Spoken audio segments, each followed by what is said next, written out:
There is literally no way I'm gonna let you go into 2025 still thinking about this man. By the end of this video, you will know exactly what to do to stop crying about him and start creating the life of your dreams. Let's get it.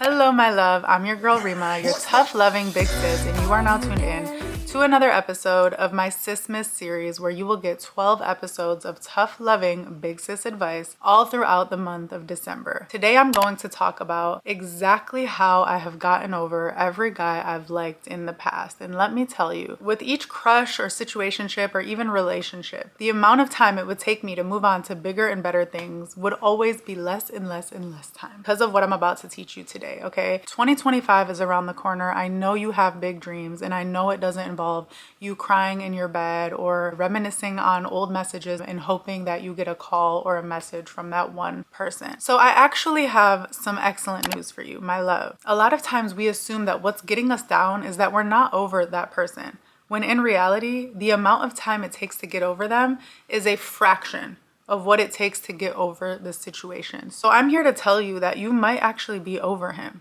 It's the version of you that you became in the process of being with him. That might be what you're grieving right now. And while that might not hurt any less, having that clarity of what you're actually mourning and grieving can really make all of the difference. And basically throughout the rest of this conversation, the main idea that I'm gonna want you to see is that it was never actually about him. So you really can stop stalking his Instagram or daydreaming about him and start focusing on yourself and your life and how you can truly heal from that situation. When I had a 4+ year situationship, I was wise enough to understand on the other end of it, when it was all over, that what I really needed to heal were the wounds that this situation left me with. It actually did not take me much time at all to get over that person. I think it was also helpful in my scenario that I knew I didn't want to be with him. But there were other situations that I would go through later in the years where I actually still did want to be with that person, and I didn't feel like I technically had closure. But with experience, I would understand that it wasn't the person that I was not over. It was the vision of the life I thought we would have together.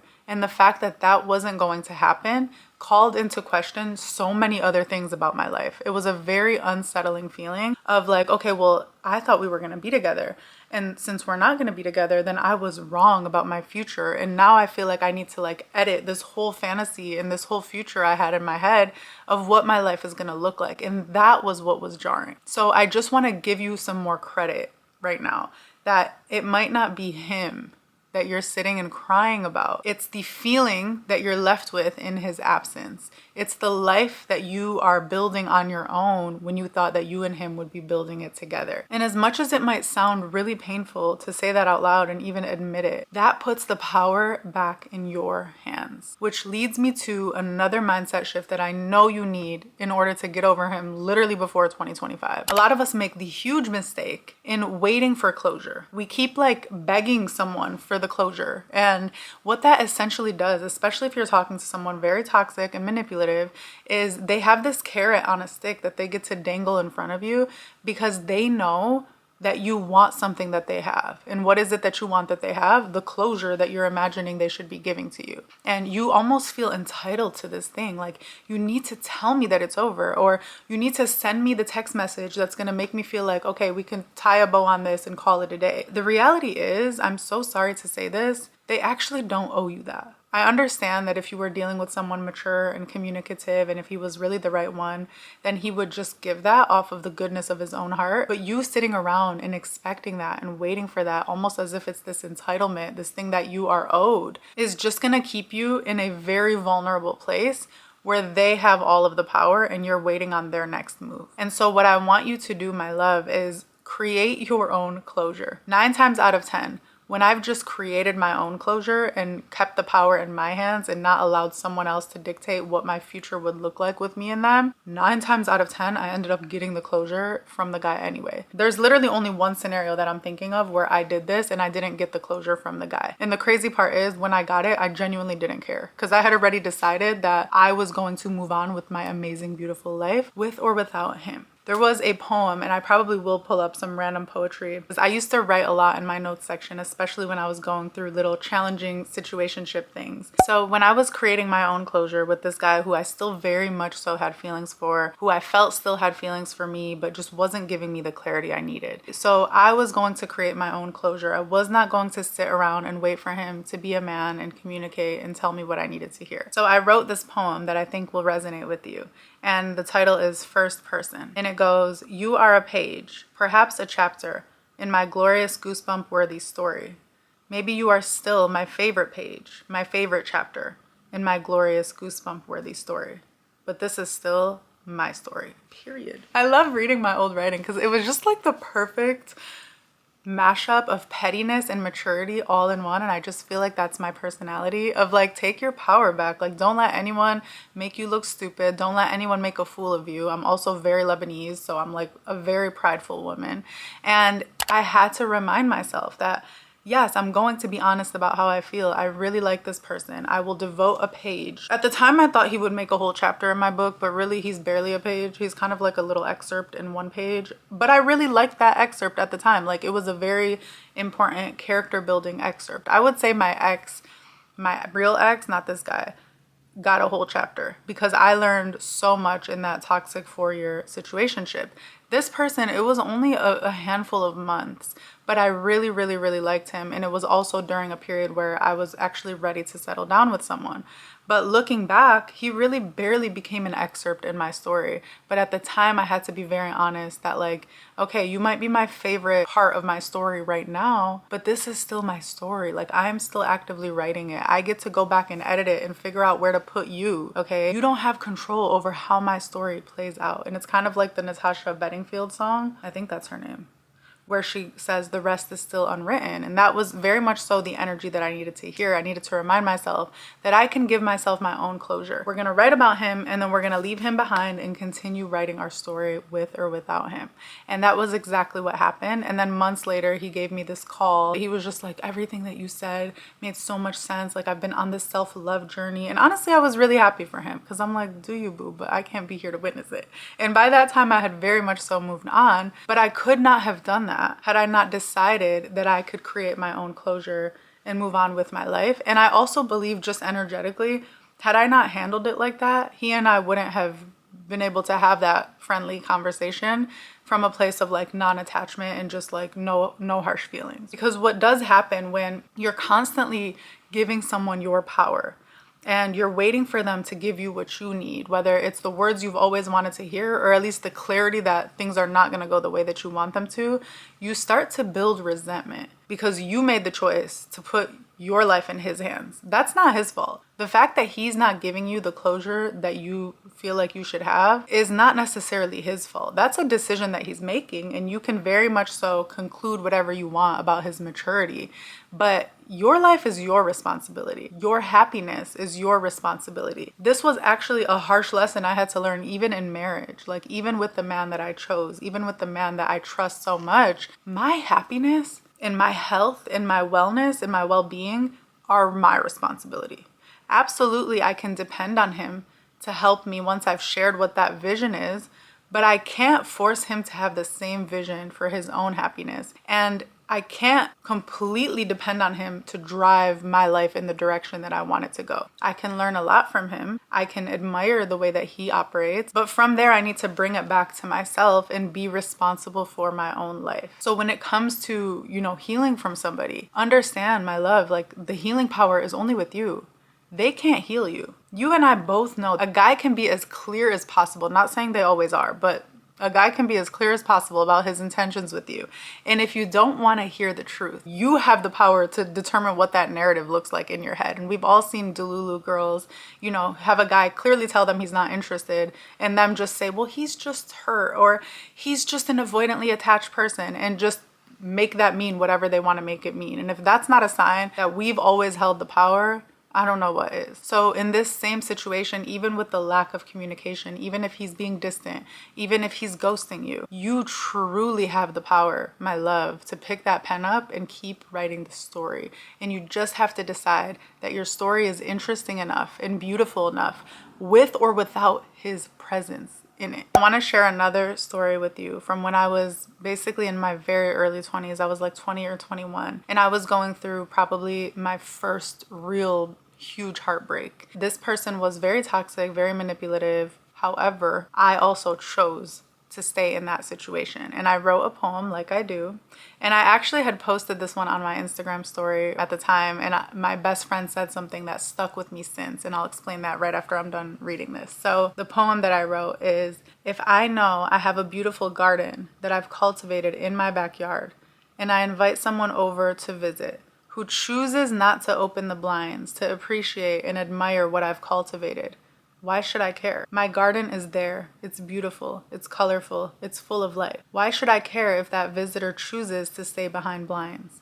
I shouldn't. And I remember writing that thinking like I ate, right? And I posted it, and the whole vibe of it all was like, just because someone doesn't see me for who I am, or doesn't see my beauty, or doesn't see my grace or worth, doesn't mean that I don't have inherent worthiness, which is true. However, in the context of a romantic relationship, when I posted it, my best friend messaged me and she was like, you shouldn't invite them over if they can't see it. And I remember being like, oh shit, because I love a good tough love session. And I've always sat back and thought about that, because I'm like, that's so true. I chose to invite someone over continuously, okay? It wasn't like they came over once, they showed me they're not about it, and then I just never let them back in. No, I chose to invite someone over, literally and figuratively, continuously, who I thought could not see my worth. Actually, plot twist, now that I'm a lot older and more mature, this person saw my worth, saw my beauty, saw my intelligence. He actually arguably saw me for who I couldn't see I was at the time, and wanted to manipulate that. And I talked a little bit about that in a recent like people pleasing video, where a lot of times people actually do see the power in you and they know that you fail to see that in yourself, and they're there to exploit that. Okay, so beware of that. But back to the story. When she said that, it kind of held a mirror to my face in an uncomfortable way of like, that's true. If you've just established that this person can't see your worth, then the question goes back to you on why you are still inviting them over. And it was really this thing that I wasn't ready to take responsibility for at the time, where if somebody is not seeing me for who I am and treating me the way I think I deserve to be treated, and praising me the way I deserve to be praised, and loving me the way I deserve to be loved, why am I here? And I want to ask you that, my love. I don't care how amazing you think this guy is. If he can't see you for how amazing you are, or if he's choosing to see you for how amazing you are, but treat you with less respect than you know you deserve, then he's not the one. The one is not just someone who sees you, but who values you and takes the time out to show you how much he values you, and doesn't feel like he's threatened by telling you how great you are, as if this is some sort of weird like power play business negotiation. The person who is right for you is someone who's not going to make you doubt the way he feels about you and the way he thinks about you. The main idea is that it's always about you and never about him. How you are feeling about this breakup or about this really toxic, turbulent, confusing period in this relationship says more about you than it ever says about someone else. Anytime you are triggered, that is an opportunity. Honestly, we should treat triggers like little gifts, because it's an opportunity to open it up and look inside and be like, okay, this thing triggered me a lot. That's kind of like pointing out and identifying areas that I still need to heal. And if you can get in the habit of treating your triggers like opportunities for growth and learning, you will become unstoppable. You will become impenetrable. You will become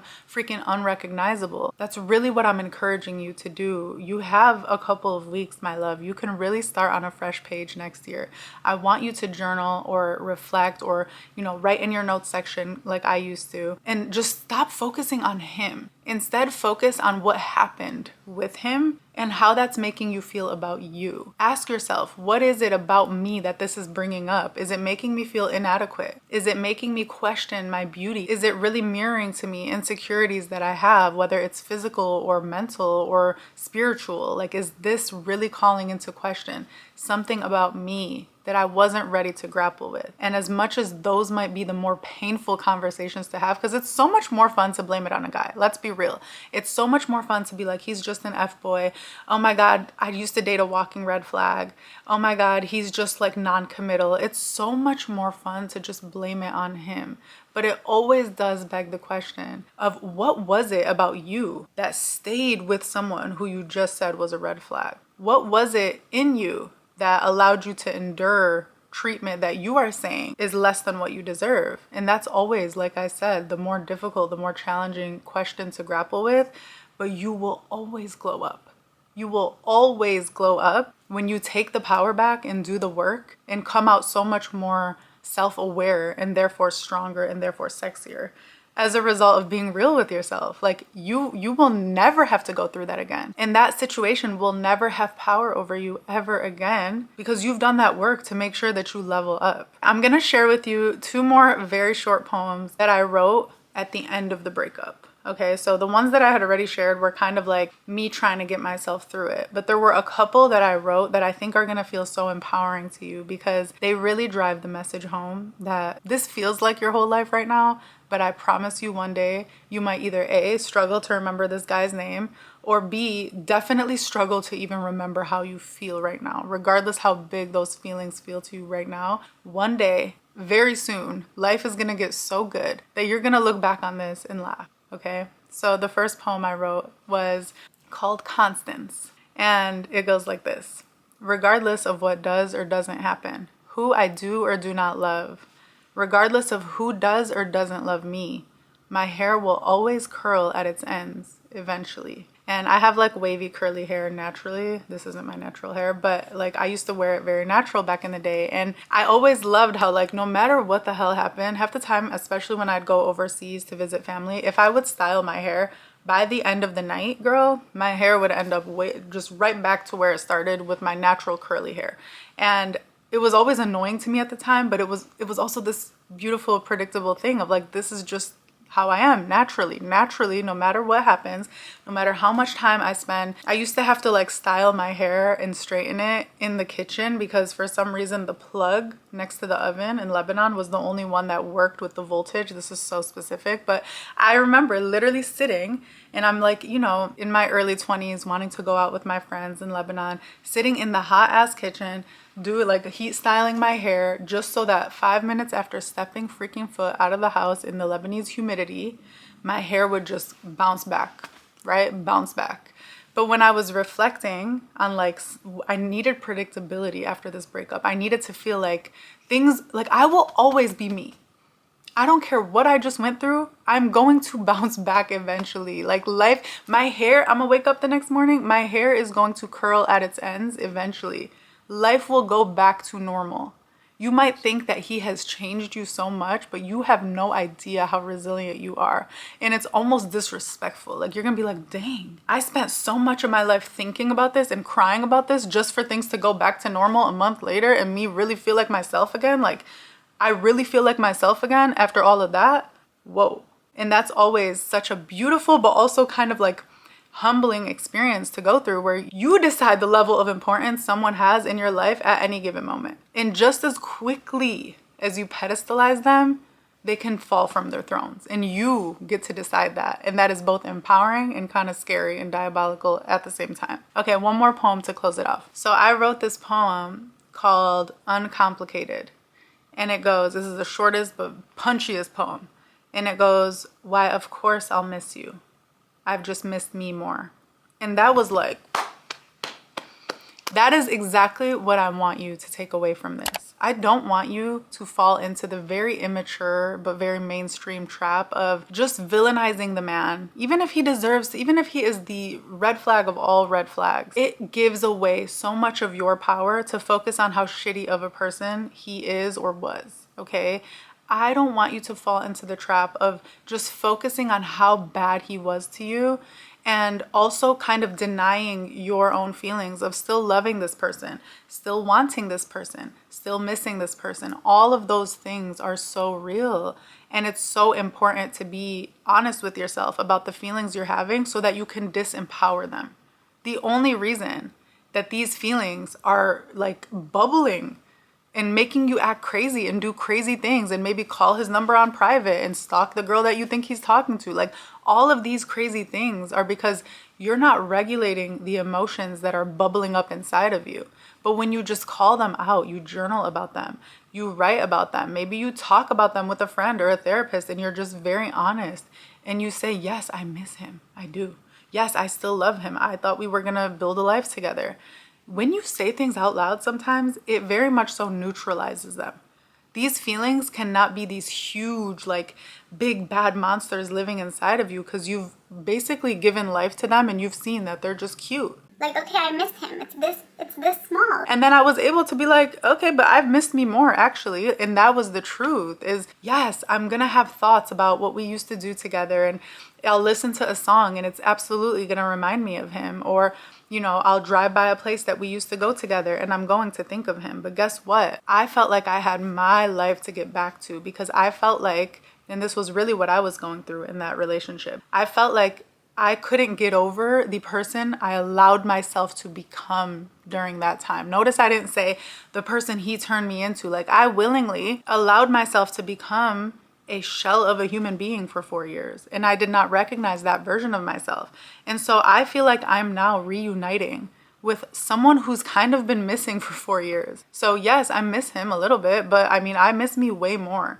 And when you start really like creating your own closure, taking your power back, yes, still being real about your feelings, but also, you know, letting yourself know that you're the one actively writing this story, you will be so surprised by how much you are going to miss yourself. You are going to feel like you're just this old friend that you're reuniting with and rekindling with, and you have so much to catch up on.